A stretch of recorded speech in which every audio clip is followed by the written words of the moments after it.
बोलो ना, कम खाना। ईमानदारी से बताइए, अगर कहीं दावत हो जाती है और कहीं वलीमे में अगर फंस जाओ तो डोंगे की खैरियत रहती है?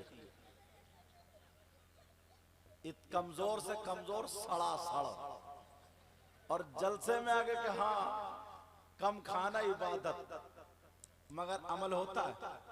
बाज बाज को मैंने देखा, पता नहीं इतना बड़ा गड्ढा है हजरत वो, अच्छा इतना बड़ा, पता नहीं कहाँ जाता उसके सड़ा सड़ा दड़ा दड़ा। दावत में जाते हो तो बताओ डोंगों की या बिरयानी की खैर है? नहीं। और तुमसे पीछे अब औरतें भी नहीं रही, ये भी काली पन्नी लेके जा रही है दावत में।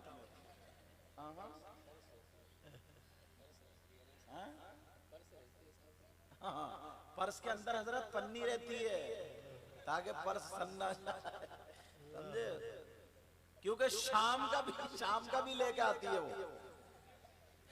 आका फरमाते किल्लत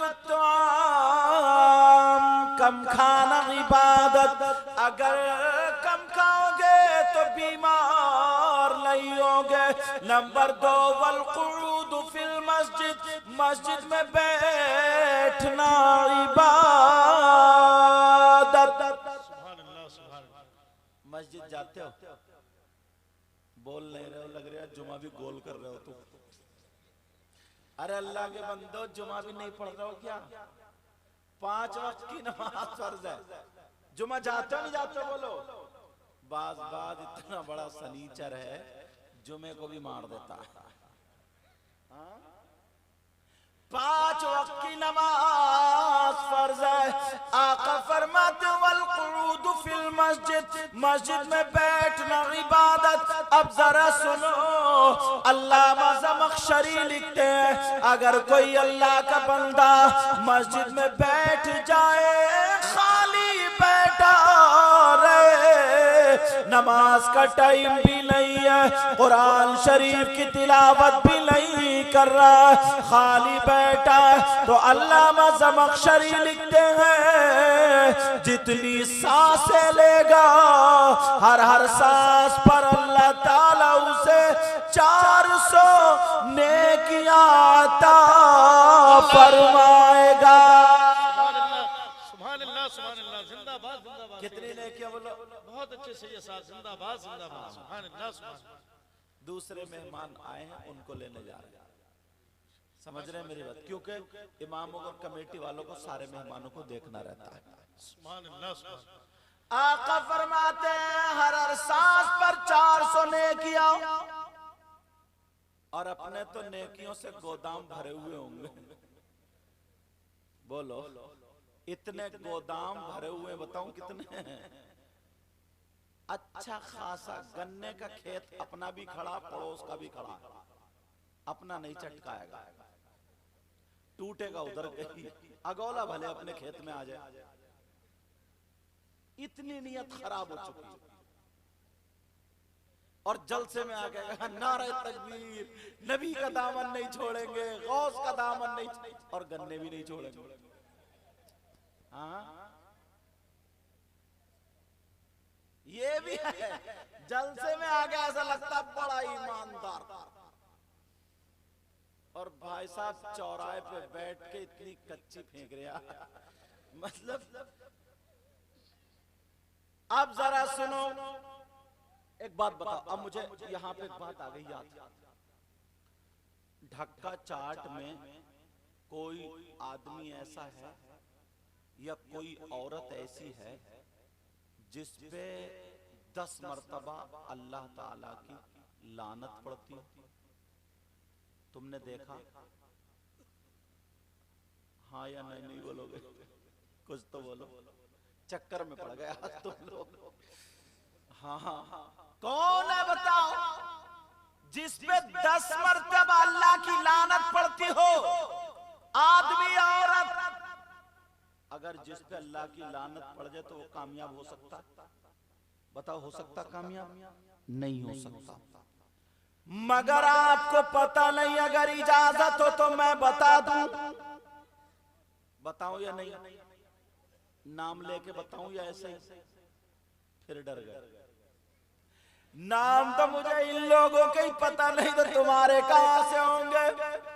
लेकिन जरा सुनो प्यारे, अगर मैं बताऊं तो मेरी बात भी गलत हो सकती है, आप बताओ आपकी भी गलत हो सकती है, मगर कुरान शरीफ से पूछो, अल्लाह के कलाम से पूछो, परवरदिगार का कलाम कुरान शरीफ, उससे पूछो कौन आदमी है जिस पे अल्लाह की लानत पड़ती है, कौन औरत है जिस पे अल्लाह की लानत पड़ती है। मेरी बहनें भी सुन ले, भाई भी सुन ले, किस पे अल्लाह की लानत पड़ती है, कुरान शरीफ में लिखा हुआ है। अब मैं आयत पढ़ रहा हूं, बिस्मिल्लाहिर्रहमानिर्रहीम, लानतुल्लाहि अलल काज़िबीन।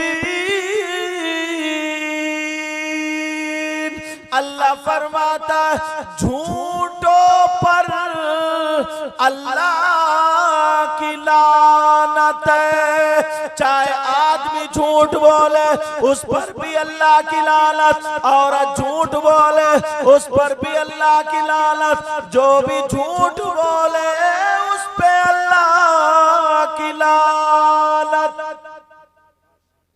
अब जरा अपने गिरेबान में झांक के देख लो, सुबह से लेकर के शाम तक कितनी मर्तबा झूठ बोल जाते हैं।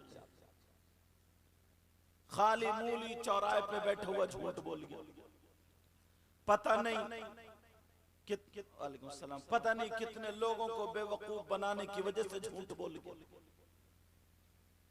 एक मर्तबा अगर कोई झूठ बोले तो उस पे अल्लाह की लानत पड़ती है, और अगर 10 मर्तबा तो हर आदमी बोल ही देता है मिनिमम, तो 10 मर्तबा अल्लाह की लानत। और ये जो मोबाइल है ना, ये मोबाइल ये तो बड़ा झूठ बोलवाता है। इसने मौलाना को भी फांस लिया, शायरों को इसने फांस लिया, मुकर्रिरों को इसने फांस लिया, नाजिमों को इसने फांस लिया।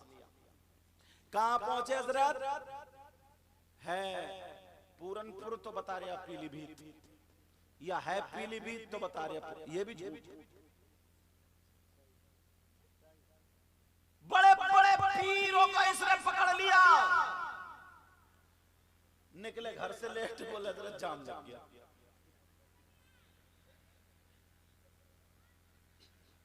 ऐसे हालात, चाहे कोई मौलाना हो या मुफ्ती हो, कोई भी अगर झूठ बोलेगा तो उस पे भी अल्लाह की लानत।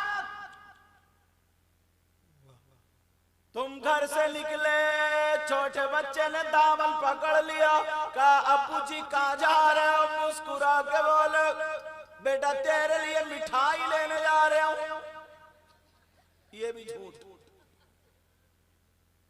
बोला है कि नहीं? सच्चाई। औरतें छोटे बच्चों को खिला रही है गोद में, बच्चा नहीं चुप रहा, हुर हुर कर रही है। पहले की औरतें सूरह असर पढ़ती थी, बिस्मिल्लाहिर्रहमानिर्रहीम, वल अस्र इन्नल इंसान लफी खुस्र इल्लल्लज़ीना आमनू व अमिलुस सालिहाति व तवासौ बिल हक़्क़ि व तवासौ बिस सब्र। 8 मर्तबा पढ़ के फूंक दिया करती थी, रोता हुआ बच्चा चुप जाया करता था। और अब तो इनके भी याद नहीं है, हुर हुर कर रही है। जब नहीं चुपा तो कह रही है चुप, देख बंदर आ गया, बिल्ली आ गई, भूत आ, और है कुछ भी नहीं। ये भी झूठ। पहले की औरतों के सूरतें याद होती थी, और आज की औरतों के गीत याद है। गीत शादी में 3 दिन पहले से ढोल तैयार करके रख लेती है, कसकसा करके। तुम्हारे यहाँ ढोल बजता नहीं बजता शादियों में? अरे बड़ी शरीफ औरतें, वरना कई जगह तो ढोल को फाड़ दी कई बुढ़ी है, मुंह में दांत नहीं, समझ के पेट में आता, ऐसी डटती है ढोल पे, सारा गुस्सा उसी में उतार लेती है। यार यहाँ की औरतें मुझे लगता है शरीफ है बेचारी। और अल्लाह ताला सलामत रखे। ये औरतें शरीफ हैं, तभी तो तुम भी सीधे लग रहे हो मुझे, उन्होंने तुम्हारी भी टेढ़ निकाल दी होती अब तक। हाँ, ऐसे हालात। अब बात ये चल रही थी, अगर झूठ कदम कदम पे लोग झूठ बोल रहे हैं, ये भी सारी बात झूठी कि मिठाई लेने जा रहा हूं, बच्चे को छुपा रही है। और लोग अगर मजाक में भी झूठ बोलोगे तब भी अल्लाह की लानत पड़ेगी। इसलिए पहले ज़बान को कब्जे में रखो। नबी फरमाते ना, दो चीजों की हिफाजत कर लो, जन्नत की जमानत मैं लेता हूं। वो दो चीजें कौन सी? एक जबान और दूसरी शर्मगाह। और ये तो ना, ये तो जो जबान है ना, यही कब्जे में नहीं आता, यही कभी कभी कटवा देती है और कभी कभी बचवा भी देती है। यही जबान है। अगर तुम किसी ऐसो को, दरोगा को, इंस्पेक्टर को अगर इसी जबान से खाली मुली गाली दे दोगे तो क्या होगा तुम्हारा? चालान होगा या नहीं? बोलो, पढ़ेंगे नहीं पढ़ेंगे दो चार। और यही अगर जा रहे हो और अगर किसी को प्यार से बोल के एक गिलास पानी पिला दो तो तुम्हारी तारीफ भी करता हुआ चला जाए। यही जबान, समझ रहे मेरी बात? अब बात ये चल रही, जरा तवज्जो करो, गौर करो। आका फरमाते 5 चीजें इबादत। नंबर 1 किल्लतुत ताम, कम खाना इबादत। नंबर 2 वल कुऊद फिल मस्जिद, मस्जिद में बैठना इबादत। मदद करने की आदत बना लो। आपस में ना इतने प्यारे हो जाओ, इतने प्यारे, जिधर से निकलो अस्सलाम वालेकुम। अभी मुझे ये बात बड़ी अच्छी लगी, हमारे नाजिम साहब क़िबला ने, इसराइल भाई ने बहुत प्यारी निजामत तो बहुत अच्छी करते हैं, जो बताया ना यहाँ के लोगों में सब में इत्तेफाक है, गंगा जमनी तहजीब के बारे में जो बताया। और ये हिंदुस्तान की खूबसूरती जो है ना, इसी वजह से समझो इन्होंने बताया। लेकिन हमारे अखलाक देखो, गरीब नवाज का तुमने नाम सुना होगा, किसका नाम सुना होगा? इनका मजार शरीफ कहाँ है? अजमेर में। इतना तो पता ही है ना, कहीं सोच रहे होगा आप पूरनपुर में। हाँ समझे, कहाँ बोलो? अजमेर शरीफ। वहां एक हिंदू किसान, और उधर दिल्ली में शमशुद्दीन बादशाह जो था ना, उसकी हुकूमत, उसने एक हाकिम बना दिया था। तो वो काश्तकार था, उसका लगान, जमीन का जो लगान होता है ना, वो ज्यादा हो गया। किसी ने कहा ये बाबा है ना, बाबा की बात बहुत मानते हैं, जो बाबा ना, इनके पास चले जाओ। अब वो गए, वो गैर मुस्लिम थे, हिंदू भाई थे।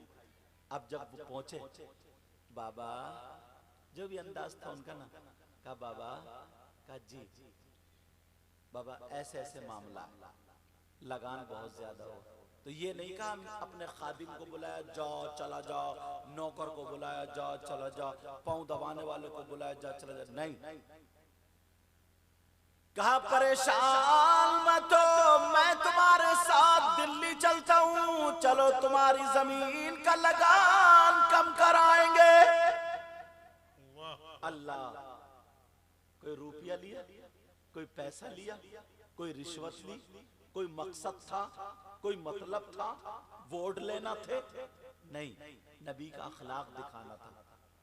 देखो जो इस्लाम है वो क्या बताता है, जो इस्लामी तहजीब है वो क्या। गरीब नवाज बोले चल तू भी चल, घर से इजाजत ले ले, मैं भी चलता हूँ। दोनों चले गए, साथ में खा रहे हैं, पी रहे हैं, रह रहे हैं। एक दिन, दूसरा दिन, तीसरा दिन, जब दिल्ली पहुंचे, पता चला शमशुद्दीन बादशाह को जब पता चला गरीब नवाज आए, ख्वाजा कुतुबुद्दीन बख्तियार काकी, जिनका मजार शरीफ दिल्ली महलौली में, वो बादशाह आए, कहने लगे बाबा गरीब नवाज खबर भी जा देते तो मैं खुद आ जाता। कोई मामला हो तो बताए, मैं किस काम में आ सकता हूँ। तो गरीब नवाज ने कहा, ये मेरे शहर का मेरा भाई है, जमीन का लगान ज्यादा है, मैं लगान कम कराने आया हूँ। गरीब नवाज ने जब इतना कहा, वो बादशाह कहने लगा, हुजूर मैं सारा माफ कर देता हूँ। अब आगे वाला जुमला सुनना, आगे वाला इस्लाम की जो तहजीब है वो बताना। गरीब नवाज जब पहुंचे, सारा माफ हो गया, आ गए। अब पूछने लगे, हुजूर इतना काम अगर आप खत लिख देते तब भी हो जाता, रुकना लिख देते तब भी हो जाता, किसी दूसरे को भेज देते तब भी हो जाता, लेकिन आप मदद के लिए साथ में क्यों गए? तो गरीब नवाज ने कहा, मेरे नाना मोहम्मदुर रसूलुल्लाह का फरमान है, अगर कोई एक शख्स दूसरे शख्स की अगर मदद करेगा तो उसकी मदद के लिए एक कदम बढ़ाना। मस्जिद नबवी में रमजानुल मुबारक के एक महीने में एतिकाफ करने की बराबर है। नारे तकबीर, नारे रिसालत, सुभान अल्लाह, सुभान अल्लाह। करो भी तो, लेकिन लोगों में ना इतना जलन, हसद, कीना, बगावत, एक दूसरे को ना ऐसे करके मुसाफा करेंगे, अस्सलाम वालेकुम, वालेकुम सलाम, वालेकुम वालेकुम सलाम, ऐसा करेंगे और पीठ फिरी, बोले है ऐसे ही ऐसे, बस दिल की नफरतें निकलने लगी, दिल की कदूरतें निकलने लगी। नेकियों का जज्बा पैदा करो, जज्बा। आप जानते हैं, मुझे याद आने लगी एक बात, अगर इजाजत हो तो बता दूं। एक सैयद साहब थे, आले रसूल थे वो, और मालूम है ये सैयद साहब कौन है? जब सरकार के रोजे पर गए तो रोजे पे खड़े होकर के कहा, नाना आज मैं मुसाफा किए बगैर नहीं जाऊंगा। तो इन सैयद साहब के लिए हाथ निकला था, तो जिनका हाथ आका का जिनके लिए हाथ निकला था, ये वो सैयद साहब, इनका नाम बता दूं, सैयद अहमद कबीर रिफाई। इनसे किसी ने पूछ लिया, सरकार जरा इतना बता दे, तवज्जो रखना मेरी तरफ, सरकार इतना बता दे, आप इतने ऊंचे मकाम पर पहुंचे कैसे? आप वली कैसे हुए? आपके इतने ऊपर मकाम पहुंचने का सबब क्या बना? तो इन्होंने ये नहीं कहा, बेटा मैं सैयद हूं, मैं आले रसूल हूं, मैं रात को तहज्जुद पढ़ता हूं, 5 वक्त की नमाज पढ़ता हूं, मैं इतना परहेजगार हूं, मेरा हर हर कदम शरीयत मुस्तफा, ये नहीं कहा, जबकि ये ऐसे थे। मगर इन्होंने क्या बताया वो सुनो। जब इनसे पूछा, सरकार जरा इतना बता दे कि आपको ये मकाम कैसे मिला, इतना ऊंचा मकाम कैसे मिला? तो सैयद साहब कहने लगे, सुनो, एक दिन जब मैं फजर की नमाज पढ़ के आया, मैंने घर में आकर के देखा तो मेरा दिल घबराने लगा, मेरा दिल हल्का सा परेशान। मैंने सूरह यासीन पढ़ी 3 घूंट पानी पे और 3 सांसों में पी लिया, और पीने के बाद मगर फिर भी दिल बेचैन था। तो मैंने सोचा चलो बाहर को हवा खाने के लिए चलूं। जैसे ही मैं बाहर निकला, वो सैयद साहब बोले, जब मैं बाहर निकला तो मैंने देखा एक कुत्ता घूम रहा है। कौन बोलो? कुत्ता। और वो कुत्ता बाहर निकली पड़ी, उसके मुंह से झाग निकले पड़े और पाए पाए की कर रहा है। अब वो कुत्ता जिसकी पांवों में जाए, इनके पांवों में जाए ये मार दे, उनके पांवों में जाए वो मार दे, कोई पत्थर मारे, कोई डंडा मारे, कोई लात मारे, कोई हट हट करके हटा दे। कुत्ता दुआएं कर रहा था, ऐ अल्लाह मुझे किसी इंसान से मुलाकात करा दे। उस कुत्ते की कोई नहीं सुन रहा था, कुत्ते की ये सैयद साहब बोले मैं देख रहा था। कुत्ता जिसकी पांवों में जाता था कोई उसे हट हट करके भगा दिया करता था, कोई डंडे मार दिया करता था, कोई पत्थर मारता था। अब वो सैयद साहब बोले ये कुत्ता मेरी तरफ को आया, जैसे ही मैंने देखा कुत्ता मेरी तरफ आया, ये तहमत बांधे हुए थे, लुंगी पहने थे।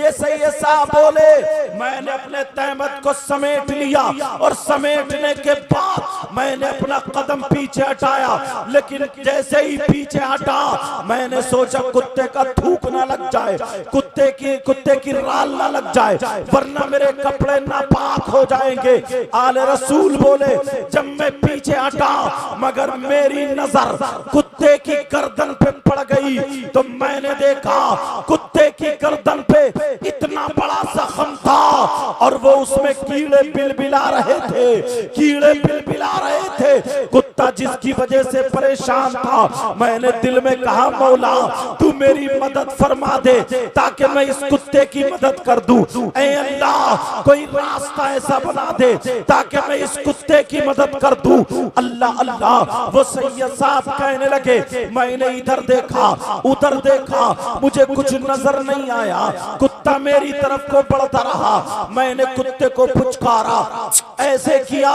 वो सैयद साहब बोले जब मेरे हाथ का इशारा मिला कुत्ता दुम हिलाने लगा, कुत्ता बैठने लगा, कुत्ता समझ गया कि अब कोई इंसान मिल गया है, कुत्ता समझ गया अब कोई रहम दिल वाला मिल गया है। लोगों ये कोई इंसान नहीं है, ये कुत्ता है। लेकिन जरा देखो वो आले रसूल बोले जब कुत्ता बैठ गया, कुत्ता तुम हिलाने लगा, अब मेरे आंसू से निकलने लगे। मैंने कहा या अल्लाह मुझे इस लायक बना दे ताकि मैं इसकी मदद करूं। मैंने इधर देखा उधर देखा तो मुझे एक तार मिल जाता है, मुझे एक तान मिल जाती है, लोहे की एक तान जैसे साइकिल की तान होती है। वो सैयद साहब उसे उठा करके लाए और लाने के बाद उन्होंने इस तरह चिमटी की तरह उस तान को बना लिया और बनाने के बाद कहा मैंने उसे चिमटी की तरह बनाया, अपने कपड़े समेट लिए और कुत्ते की गर्दन से कीड़ा उठाया फेंक दिया। कुत्ता देखने लगा ये अब मेरा इलाज होने लगा। वो सैयद साहब बोले मैंने दूसरा कीड़ा उठाया फिर फेंक दिया, तीसरा उठाया फिर फेंक दिया। सैयद साहब बोले मैंने सारे कीड़े कुत्ते के बीन दिए। अब जरा देखो कुत्ता ठंडी सांसें लेने लगा, कुत्ते की जबान अंदर हो गई, कुत्ते का थूक खत्म हो गया। लेकिन ये आले रसूल बोले अभी भी मेरे दिल को ठंडक नहीं पड़ी। मैंने इधर देखा तो मुझे दूब घास मिल गई जिसको दूबर बोलते हैं। कहा मैंने उखेड़ी, उखेड़ने के बाद झाड़ी, झाड़ने के बाद पत्थर पे रख के दूसरे पत्थर से कुचल कुचल के एक टिकिया बना ली इतनी बड़ी, और टिकिया बनाने के बाद मैंने कुत्ते की गर्दन पे रख दी। जैसे ही कुत्ते की गर्दन पे रखी और मैंने अपनी लुंगी से एक चीर फाड़ी और फाड़ने के बाद कुत्ते की गर्दन में बांध दी। ये आले रसूल बोले मैंने जैसे ही वो चीर बांधी और जैसे जैसे कुत्ते का जख्म भरता गया अल्लाह मुझे ऊंचा मकाम देता गया। जैसे ही कुत्ता ठीक हुआ अल्लाह ने मुझे वली बना दिया। नारे तकबीर, नारे रिसालत, मसलके आला हजरत, तालीमात आला हजरत, इश्क मोहब्बत, अज़मत औलियाए कराम।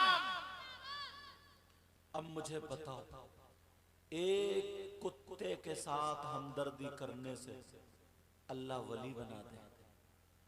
जरा गिरबान में झांक के देखो तुम्हारे माँ बाप का क्या हाल है। गिरबान में झांक के देखो कितने नौजवान ऐसे हैं जो अपने बाप का कहना नहीं मानते, अपनी माँ का कहना नहीं मानते।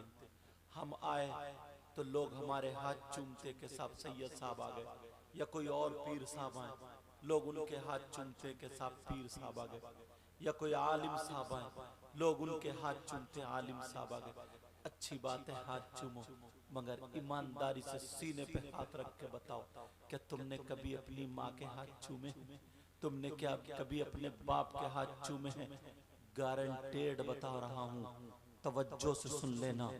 अगर तुम्हारे माँ बाप नाराज हैं तो मुझ जैसे मौलाना हजारों एक तरफ, पीर एक तरफ, मुफ्ती एक तरफ, हजारों मौलाना, हजारों मुफ्ती, हजारों पीर तुम्हारे लिए दुआएं करते रहे। अगर तुम्हारे माँ बाप नाराज हैं, प्यारे गौर से सुन लेना, अगर माँ बाप नाराज हैं, तुम्हारी माँ और तुम्हारे बाप नाराज हैं, तो एक की भी दुआ तुम्हारे हक में काबिल कबूल नहीं है। और मैं तो यहाँ तक कहता हूँ, अगर जिसके माँ बाप नाराज हैं, नबी के फरमान के मुताबिक उनका उसका नबी नाराज है, और जिसके माँ बाप नाराज हैं उनका खुदा नाराज है। और जब माँ बाप नाराज हो, नबी नाराज हो, खुदा नाराज हो, तो कितनी नमाजें पढ़ लो, कितने रोजे रख लो, कितने जलसे कर लो, कितनी इबादतें कर लो, कितने हज कर लो, सब बेकार है। अगर माँ बाप नाराज है तो सब कुछ बेकार। आ गई समझ में? समझ रहे ना मेरी बात? अगर किसी के माँ बाप का इंतकाल हो जाता है, जरा गौर करो, तवज्जो करो। अगर माँ बाप का इंतकाल हो जाता है तो लोग रोते हुए आते हैं, हाय मेरे अब्बा, हाय मेरी अम्मा, 2 दर्जन केले ले लिए, 1 किलो सेब ले लिए, मौसमी ले ली, सारी चीजें ले ली, और रोता हुआ पहुंच गया। मुझे जरा इतना बता, तूने जिंदगी में कभी अपनी माँ को केले नहीं खिलाए, सेब नहीं खिलाए, अब मरने के बाद तेरी अम्मा केले खाएगी? जरा इतना बता। जब जिंदा थे माँ बाप तो तुम कभी सेब लेके गए? कभी केले लेके गए? कभी अनार लेकर के गए? नहीं। लेकिन जैसे माँ बाप का इंतकाल, अब रोता फिर रहा, अब दहाड़े मार रहा। लेकिन याद रखो नौजवानों, इस प्रोग्राम का नाम इस्लाह माशरा कॉन्फ्रेंस है। जो हमारे अंदर खराबियां हैं, जो हमारे अंदर बुराइयां हैं, उनकी इस्लाह होनी चाहिए। ये प्रोग्राम इसलिए है, जरा अपने अंदर झांक करके एक मर्तबा देखो। अल्लाह ने फरमाया, अगर कोई झूठ बोलेगा तो उस पे अल्लाह की लानत है, अल्लाह की लानत है। अब सबक ये लेना चाहिए कि आज के बाद कोई झूठ नहीं। अब दूसरी बात उठाता हूं जो हमारे समाज में चल रही है, बोलो उठाऊं? तुम्हारे ढक्का चार्ट में